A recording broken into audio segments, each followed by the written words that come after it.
আগামী ত্রয়োদশ জাতীয় সংসদ নির্বাচনকে কেন্দ্র করে শুরু হয়েছে নির্বাচনী ডামাডোল। নির্বাচনকে সামনে রেখে পঞ্চগড়ের দুটি আসনে সম্ভাব্য প্রার্থী ও মনোনয়ন প্রত্যাশীরা এরই মধ্যে শুরু করেছেন আগাম প্রচারণা। দলীয় নেতাকর্মীদের নিয়ে সভা সমাবেশ ছাড়াও উঠান বৈঠকে নির্বাচনী কার্যক্রম শুরু করেছেন তারা। বাংলাদেশ জামায়াতে ইসলামীর প্রার্থী চূড়ান্ত হয়েছে, আর চূড়ান্তের দ্বার প্রান্তে রয়েছে বাংলাদেশ জাতীয়তাবাদী দলের বিএনপি প্রার্থীও। একটি আসনে শক্ত প্রার্থী হতে পারবেন জাতীয় নাগরিক পার্টি এনসিপি সার্জিস আলম। এছাড়া অন্য দলগুলোর তৎপরতা এখনও দেখা যাচ্ছে না। স্থানীয় বাসিন্দারা জানান, দীর্ঘ সময় ধরে ফ্যাসিবাদী আওয়ামী সরকারের সাজানো ভোট খেলায় গণতান্ত্রিক প্রক্রিয়া মারাত্মকভাবে ব্যাহত হয়। নিজেদের ভোট দিতে না পারায় আগামী নির্বাচনে ভোটাররা সঠিক মানুষ খুঁজে নিতে অধীর আগ্রহে অপেক্ষা করছেন। পঞ্চগড় ১, সদর, তেঁতুলিয়া ও আটোয়ারী। জাতীয় সংসদের পঞ্চগড় ১ আসন। এ আসনে নির্বাচনের জন্য বিএনপি প্রার্থী প্রায় চূড়ান্ত। জাতীয় সংসদের সাবেক স্পিকার ব্যারিস্টার মোহাম্মদ জমির উদ্দিন সরকারের ছেলে ব্যারিস্টার নওশাদ জমির আগামী নির্বাচনে এ আসনে প্রার্থী হচ্ছেন, এটা প্রায় নিশ্চিত।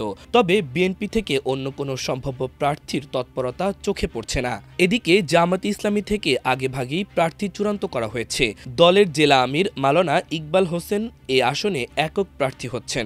জুলাই অভ্যুত্থানের পর অন্তত সুশৃঙ্খলভাবে জেলায় রাজনৈতিক কর্মকাণ্ড চালিয়ে আসছে জামায়াতে ইসলামী। কেন্দ্রীয় মহাসমাবেশ সহ বেশ কিছু সভা সমাবেশ করছে দলটি। সাংগঠনিক কর্মকাণ্ডে পিছিয়ে নেই জামায়াতের প্রার্থী। এছাড়া জাতীয় সমাজতান্ত্রিক দলের জাসদ কেন্দ্রীয় সাধারণ সম্পাদক সাবেক সংসদ সদস্য নাজমুল হক প্রধান, জাতীয় নাগরিক পার্টির এনসিপির মুখ্য সংগঠক উত্তরাঞ্চল সার্জিস আলম, জাগপার কেন্দ্রীয় সহসভাপতি ও দলীয় মুখপাত্র রাশেদ প্রধান ছাড়াও ইসলামী শাসনতন্ত্র আন্দোলন জাকের পার্টি থেকে প্রার্থী দেওয়ার কথা শোনা যাচ্ছে। আবার জোটবদ্ধ নির্বাচন হলে প্রার্থীর সংখ্যাও কমে আসতে পারে বলে জানা গেছে। এনসিপির উত্তরাঞ্চলের মুখ্য সংগঠক সার্জিস আলম গণসংযোগে পিছিয়ে নেই। অন্যায়, ঘুষ, দুর্নীতির বিরুদ্ধে জিহাদ ঘোষণা করেছেন তিনি। পঞ্চগড়ের সন্তান হিসেবে এখনকার মানুষ তাকে মূল্যায়ন করবে, এমনটি আশা করেন তিনি।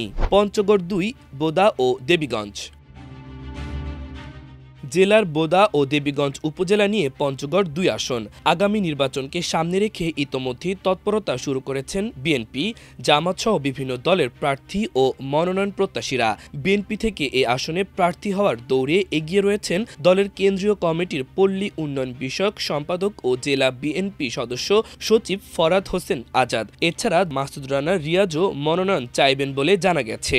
আসনটি থেকে জামায়াতে ইসলামীর সফিউল্লাহ সুফি, বাংলাদেশ জাসদ কেন্দ্রীয় কমিটির সাংগঠনিক সম্পাদক ও পঞ্চগড় জেলা শাখার সভাপতি অধ্যাপক ইমরান আল আমিন, কেন্দ্রীয় জাগপার সহসভাপতি ও প্রয়াত শফিউল আলম প্রধানের মেয়ে ব্যারিস্টার তাসমিয়া প্রধান জুই এই আসনে প্রার্থী হতে পারেন। এই আসন থেকে মনোনয়ন প্রত্যাশী ছাত্রদল নেতা মাসুদ রানা রিয়াজও ইতোমধ্যে সভা সমাবেশ করার জন্য চেষ্টা করছেন। তবে তিনি নিজের দলের কাছ থেকে বাধার সম্মুখীন হচ্ছেন বলে অভিযোগ করেন তিনি।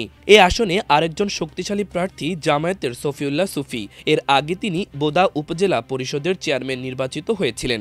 দলীয়ভাবে তার প্রার্থিতা নিশ্চিত হওয়ার পর থেকেই তিনি ব্যাপকভাবে সভা সমাবেশ সহ গণসংযোগ করছেন। অত্যন্ত জনপ্রিয় এই জামায়াত নেতা তার জয়ের বিষয়ে আশাবাদী।